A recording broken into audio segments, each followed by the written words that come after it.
දීපමාලාව සිදු කිරීමේ ප්‍රධානම අරමුණ විශේෂත්වය තමයි විශේෂයෙන් මාගේ පියාගේ අදහසක් අනුව. එහෙම නැත්නම් මගේ පියා ගැන අවුරුදු 83ක් වෙනවා. මව්තුමියක් සිටිනවා. සහෝදර සහෝදරයන් සියලු දෙනාම 7 දෙනෙක් සිටිනවා. ඒ පවුලේ මම පැවිදිභාවයට පත් වූ දවසේ තමයි විශේෂයෙන්ම අවුරුදු 13 සිට මේ දක්වා මාගේ ගමන් සඳහා අත්තරම කරපු කැපකිරීම පිළිබඳව මම ඉතාමත්ම මගේ පියාගේ මේකත් වැඩිය අපි කර යුතු දේ පිළිබඳව සිහිපත් කරනවා වගේම විශේෂයෙන්ම මේ වර්ග තත්ත්වයට පත් වෙන අවස්ථාවේදී පියතුමාගේ ඉල්ලීම බවට පත් වුණා විශේෂයෙන්ම ඔහුට දසිල් බවට පත් වෙනකට පස්සමාත්මක වැඩි කටයුතු කරන්න අවශ්‍යයි කියන කාරණය මම පුංචි කාලේ ඉඳන්ම මගේ නිවසේදී මම ආගම දහම දේරුනේ මගේ පියාගේ ඒ අධිපාර නිසා එම නිසා එතුමන් දැන් මේ අවස්ථාව වන විට මගේ අවස්ථානයේ පැමිණිලා ඒ තමන්ගේ ඉල්ලීම ඉටු කරලා දෙන්න කියන කාරණේ දැන් සද්දේ කාමුදදී ඉල්ලා සිටියා. ඒ වගේ විශේෂයෙන්ම ඒ වෙනුවෙන් දානමය පින්කමක් සිදු කරලා මහා සංඝරත්නයේ ආශිර්වාදය ලබා ගන්නට අවශ්‍යයි කියන කාරණේ. වදාළ අතිගෞරවනීය නායක මහින්පාණන් වහන්සේලා ප්‍රමුඛ මහා සංඝරත්නයේ නමස්කාරයි. සද්ධා බුදු සම්පන්න කාර්යකර්තෘනි අද මේ ආන්පාලක සීලදානම් විහාරස්ථානයේ සිද්ධ කරන පින්කමේ ආරම්භන ප්‍රකාශ කරන්නට යෙදුණා. වැල්ලවාය රාජ මහා විහාරස්ථ ධර්මයේ පිරිවෙනේ යෝජ්‍ය පරිවිනාධිපති ගෞරවදාස වේදී අපේ මොරපිටියේ අනුසාර පඬිත ආමරණ මහතුමිසේ තමන්ගේ ආදරණීය පියතුමාගේ ඉල්ලීම පරිදි එතුමාට නිදුක් නිරෝගී සම්පන්නිය චිර ජීවනය ප්‍රාර්ථනා කරගෙන සිද්ධ කරන පින්කම තමන්ගේ ආදරණීය පුතුමන් වහන්සේ වැඩ සිටින විහාරස්ථානයේ පැමිණිලා ඒ උන්වහන්සේගේ මෞලිකත්වයෙන් සිද්ධ කරන්නට ඕනයි කියලා කරපු ඉල්ලීම නිසා ඒ දෙමව්පියන් ආශිර්වාද කරන්න පෞද්ගලික ජීවිතයන්ට ආශිර්වාද කරන්න මේ මඟම සිද්ධ කරන බව ප්‍රකාශ කරනවා. බුදුරජාණන් වහන්සේ අනුවතා වූ සුද්ධෝදන මහරජතුමා ප්‍රකාශ කරනවා පුත්ත ප්‍රේමං බන්තේ තවී චින්තති තවී චේත්වා ධම්මං චින්තති ධම්මං චේත්වා මන්සං චින්තති මන්සං චේත්වා නහාරං චින්තති නහාරං චේත්වා අට්ඨින් චින්තති අට්ඨින් චේත්වා අට්ඨි විඤ්ඤා ආහත් චිත්තති. ඒ ප්‍රකාශ කරන්නේ ස්වාමීන් දරු සෙනෙහකේ කියන එක හැම සිවිය සිදු කරගෙන හැමට ගිහිල්ලා හැම සිදු කරගෙන මස් වලට ගිහිල්ලා මස් සිදු කරගෙන නාම වලට ගිහිල්ලා නාම සිදු කරගෙන ඇට වලට ගිහිල්ලා ඇට සිදු කරගෙන ඇට මිදුළු වල තම්පත් වෙලා තියෙන දෙයක් කියලා. එතෙන් සසුන්දත කළා තමන්ගේ දරුවා පිළිබඳව මහා ස්නේහයක් ආදරයක් ඒ වගේම මහා විශ්වාසයක් තබාගෙන ත්‍යාගයේ පියතුමා මෞතුමිය තුනාතුරු මේ දුර බෑන ගෙවාගෙන කලුතර දිස්ත්‍රික්කයේ මොනරාග දිස්ත්‍රික්කයට ඇවිල්ලා මේ උතුම් පින්කම මේ ස්ථානයේ සිදු කරන්නට බලාපොරොත්තු වුණා. පින්කම් කිරීම ගැන උගත් උත්තර කරන්නට ඕන නැහැ. මේ සාධනික දානය ලැබු ආදරණීය දෙමව්පියන්ට ඥාති පිරිස මේ මොරපිටිය අනුසාර පඬිත ආමඳුරෝ වගේ ශ්‍රේෂ්ඨ විසු පුත්‍රයන් වහන්සේ නැත්නම් බුදු පුත්‍රයන් වහන්සේ නමක් සාධනික දානය කරේ. ඒ ආදරණීය දෙමව්පියන්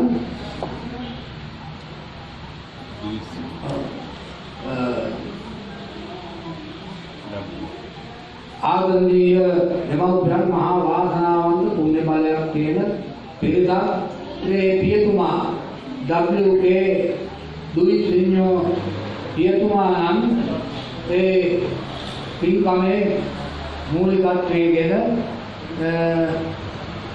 මේ කටයුතු කරන්නේ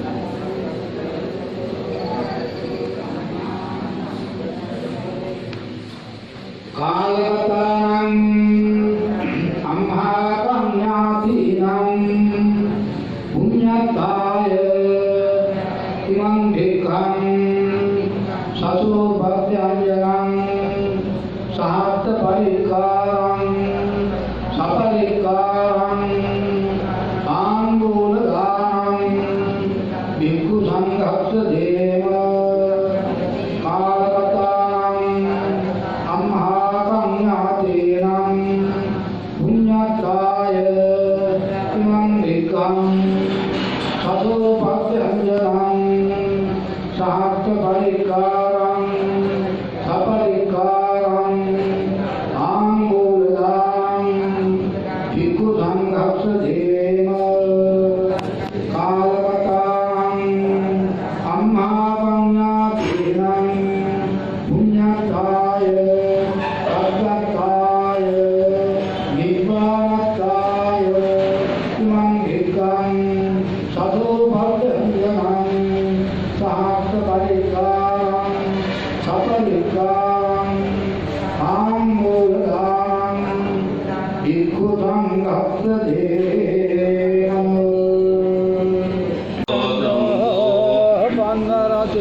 සතර මගේ සතර ඵල පිළිවෙල දක්ෂ කටයුතු උපතහා විපත නැති නිත්‍ය මංගල පරම සුන්දර සාන්ත සුඛ ප්‍රණීත සියලු දුක් නිමාවන අමා නිවන් සම්පත් බාධා නැතිව සාදා ගැනීමට විහාර ගණයේ අපවත් වේ වදාළ මිත්ත විර මධ්‍යම නවගාදී සියලු සංඝ පේත්‍රෝන් වහන්සේලාට සතර පෙරුවේ දායක කාරකාදී නමින් මියගිය හැම දිනාටමත් සුජීවත්ව වාසය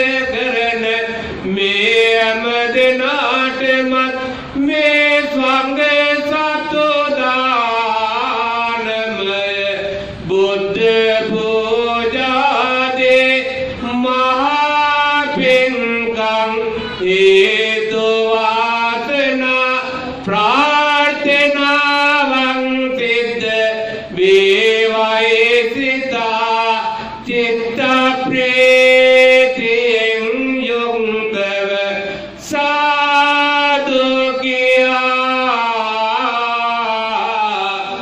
පින් අනුමෝදන් විය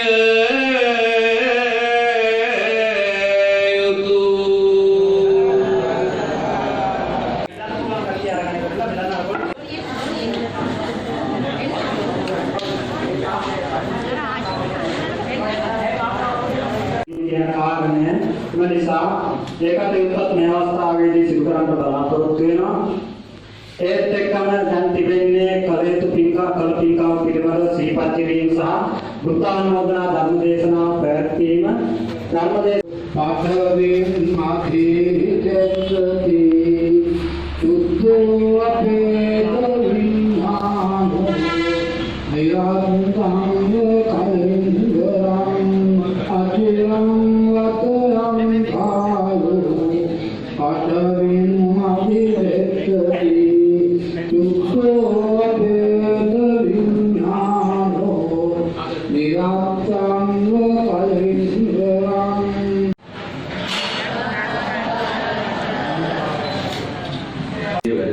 ගෞරවනීය නායක මාහිමිපාණන් වහන්සේලා වරක් ප්‍රමුඛ පූජනීය මහා සංඝරත්නයේ අවසරයි කාර්මික ශ්‍රද්ධාවන්ත පින්වතුනි බොහෝ කාලයකට පස්සේ අපට දකින්නට ලැබෙන දුර්ලභ සුතවේදී සත්පුරුෂ සාධුජනයෙන් අනුමත කරන ශ්‍රේෂ්ඨ ක්‍රියාවලියක් ඊතේලා සාමිච්ච අවස්ථාව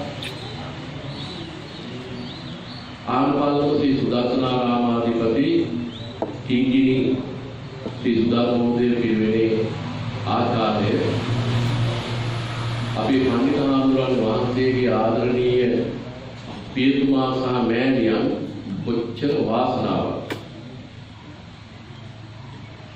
අද ආහාර උතර මාලිගා හදාගෙන ඉන්නෝ යාන වාහන තියෙන ප්‍රමාණවත් සමහරු දන්නේ නැහැ. මිල මුදල් ඉදුම් වල තියෙන ප්‍රමාණවත් දන්නේ නැහැ.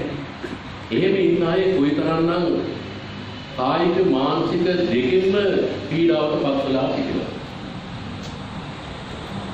ඊළඟට මේ ක්‍රියාවලිය දිහා බැලුවොත් බුදුහාමුදුරුවෝ දේශනා කරනවා භික්ෂුන් වහන්සේලාට මහණෙනි තම මව පියා පිණ්ඩපාතයේ වැඩම කොට ලැබෙන පිණ්ඩපාත ආහාර වලින් පෝෂණය කරන්න කිසිම අකුසලයක් වෙන්නේ නැහැ. ඒ අවවාදයේ උන්වහන්සේ දේශනා කළේ උන්වහන්සේ තමන්ගේ ආදරණීය පියතුමා උතුම් අරහත් ත්වයට පත් කළා. ශාසනික දායාද දෙන්න තරම් අවස්ථාවක් තිබුණේ නැහැ. නමුත් රහත් භාවයට පත් වෙනකන් සුද්ධෝදන මහරජතුමාට කෘතවේදීත්වයේ දැක්කා. ආදරණීය මාතෘ දිව්‍ය පුත්‍රයාට අභිධර්ම පිටකයෙන් ධර්මයේ දේශනා කරලා නිර්වාණගාමී මාවත විමුක්ත කළා.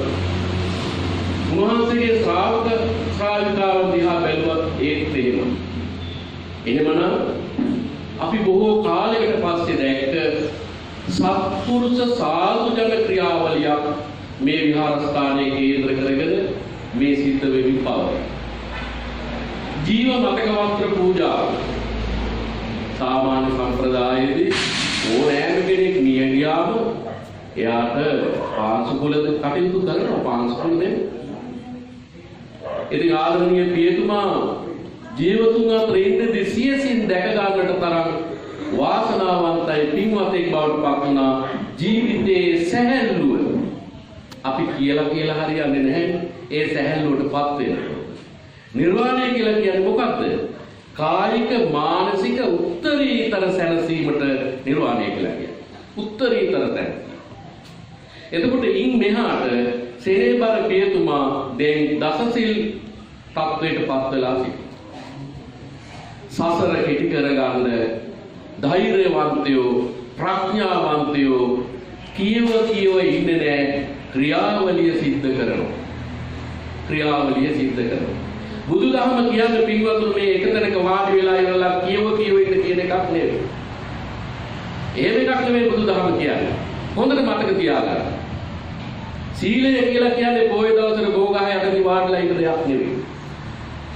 විහාර මන්දිරයේ ඇතුලේ වාඩිලා ඉන්න එකක් නෙවෙයි සීලය කියලා කියන්නේ. කැයි කියලා නම් දවල් වෙනට යන්න බෑ අවුවක් වැඩේවල. අර දෙක ඇතුලට වෙලා වාඩි වෙලා ඉන්න එක නෙවෙයි සීලය කියන්නේ. සරලවම ගත්තොත් කාය වාචාන සමෝදාන සීලා. කාරුණික පින්වතුනි සීලය අරගෙන පන්සල් භූමියෙන් එළියට යන්න. තමන්ගේ ගෙදරට අරගෙන යන්න. ගමට අරගෙන යන්න. ප්‍රදේශයට අරගෙන යන්න.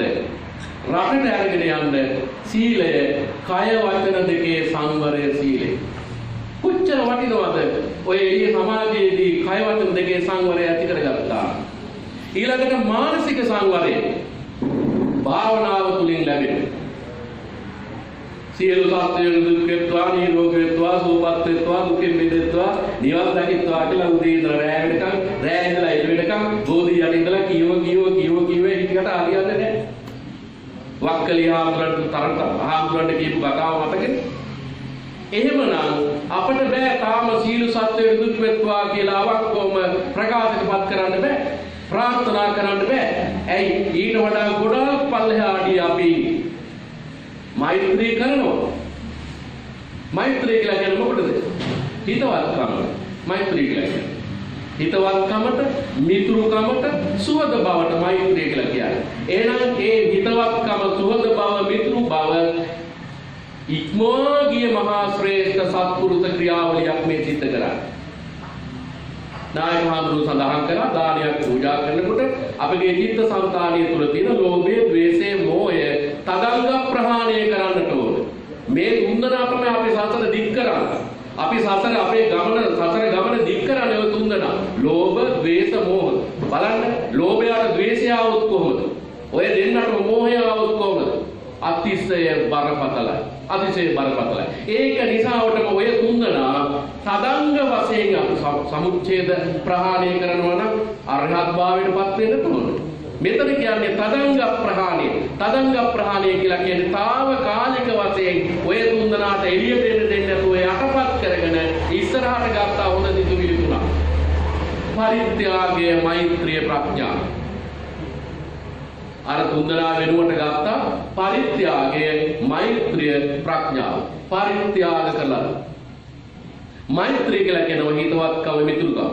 එහෙනම් පරිත්‍යාගයේ, මෛත්‍රිය, ප්‍රඥාව කියන තුන්දෙනාට මෙන්න මේ තුන්දෙනා ලං කරගත්ත පුජ්‍යලයාට සසර ගමන ටිකෙන් ටික අඩු කරගන්න පුළුවන්කම ලැබෙනවා. ඇයි ඔහු ඇය ඒ ක්‍රියාවලිය කරනවා.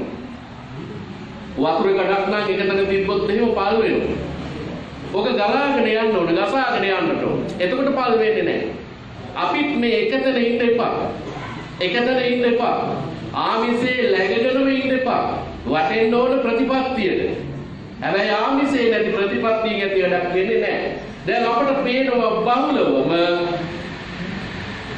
ආමිසේ ගිලිලා ඉන්නේ අපි. යනවා පිච්චමල් 20 ලක්ෂයක් එකක් පූජා කරන්න හරියට. එකක් මම කියනවා සැබෑවටම හරියට මල් පූජා කරපු තැනැත්තාගේ නිවස ගෙදර සුරපුරයක් බවට පත් වෙනවා. ගැටුම් වලින් අවම වෙච්ච තැනක් බවට පත් වෙනවා. අපි හැබෑවටම මල් පූජා කරලා නෑ වගේ. දිගින් දිගට ගියොත් එහෙම මෙතන වෙලාව මදි. අපිට ටිකක් අපහසුයි දානේ වලදලා ඔබලාට අපහසුයි ආහාර නැතුව.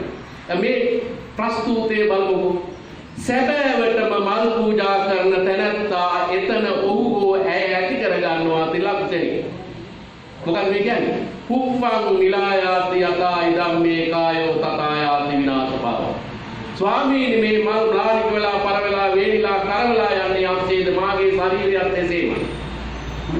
මාගේ ශරීරයත් දැන් මේ ආදරණීය පියතුමා කොයිතරම් සැහැල්ලු වෙන්නේ. කොයිතරම් සැහැල්ලු වෙන්නේ. කහ පාටට ලස්සන පාටක් මේ කහ පාට. කහ පාටට පත් වෙලා මේ සිටි. ජීවිතේ සැහැල්ලු. ජීවිතේ සරල. කෙලෙස් පැත්තකින් තියනවා පුළුවන් තරම් ටික පැත්තකින් තියනවා. සතුටු වෙන්න පුළුවන් බුද්ධ පුත්‍රයෙක් මේ ශාසනයට දායාද කරලා ඉන්නවා. එතුමාට කිසිම බයක් සැකක් නැතුව ඒ වගේම සෙනෙහබර මෑණියන්ට කිසිම බයක් සැකක් නැතුව හාමුදුරුවනේ මට අපේ පින්කමට මෙච්චර හාමුදුරුවෝ ලබලා දෙන්න ඕනේ. එහෙම ප්‍රකාශ කරන්න අයිතියක් තියෙනවා. ඇයි ඒ අයිතිය තියෙන්නේ? ශාසනික දායාදය සිද්ධ කරගත්ත නිසා. ඉතින් ඒක නිසාවටම දැන් ඉතාමත්ම සතුටටපත් වෙන්න ඕනේ. මේ තාත්තා විතරක් වරණා කරනව නෙවෙයි. කොහොමෑණියෝ එතුමියන් ළඟට එන්න ඕනේ. ආමාර. එයාට හැංගිලා ඉන්නේ.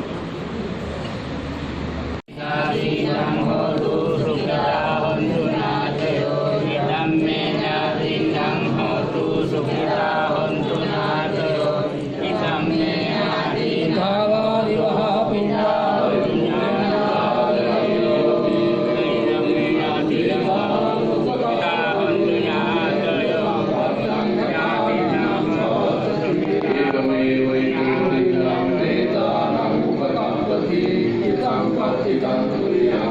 Thank you.